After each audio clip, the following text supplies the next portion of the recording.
अरे का ये छोटन बबुआ काहे मुंह लटका के बैठल बड़ा हो।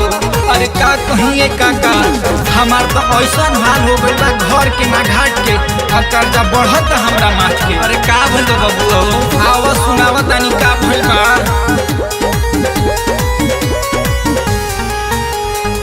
होई बियाह नहीं आवता अगुआ, कहीं हम बीए पास चिड़ावता बबुआ। अरे फेयर लवली लगावत दिन पार लगता। होई बियाह नहीं आवता अगुआ, कहीं हम बीए पास चिड़ावता बबुआ। कि रोई रोई हम भरतनी पोखरी, हम का करी दादा।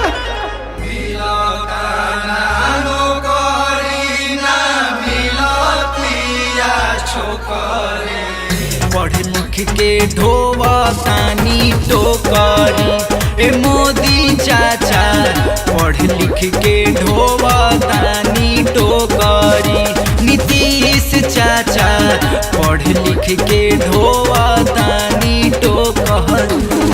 अरे अब तो कृपा करा लोग, बेवाए फाटे के धंधा लागल बा मोदी जी। अरे ये बबुआ तोहर तो आइल रहस ना अगुआ, का भइल ना सेट भइल का। ना ए बाबा, सब लोग तो सरकारी दामाद खोजता, त किसानों के त लइका अनाज खोजता। भरती निकाली करी अरजी हमहू अब की बारी। ए चाचा यास के पुराई ना। भरती निकाली करी अरजी हमहू अब की बारी। भरती निकाली करी अरजी हमहू अब की बारी। खोजता बे दुल्हा सारा कारी, भइल मुसीबत भारी। खोजता बे दुल्हा सारा कारी, भइल मुसीबत भारी। अब लागता कि हमार बियाह ना होई ए बाबा। काहे रे। काहे से कि हमार सरकारी नौकरी त नहीं खे, एही से छोकरियों नहीं खे। फार्म भरत भरत हमार बाल गइल पाक हो। अरे हमार तो निशा काली मेहंदी से काम चलता है बाबू, रामदेव बाबा से सलाह लो।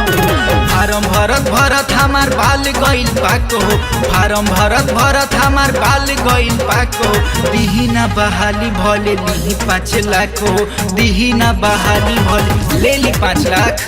होई ना बियाह जाई लड़की लेके भागो, विक्रम छोटन जाई लड़की लेके भागो। ए मोदी चाचा बाण बहिंग में बड़ी रोड पौधा होता सनी के व्यवस्था लगाई।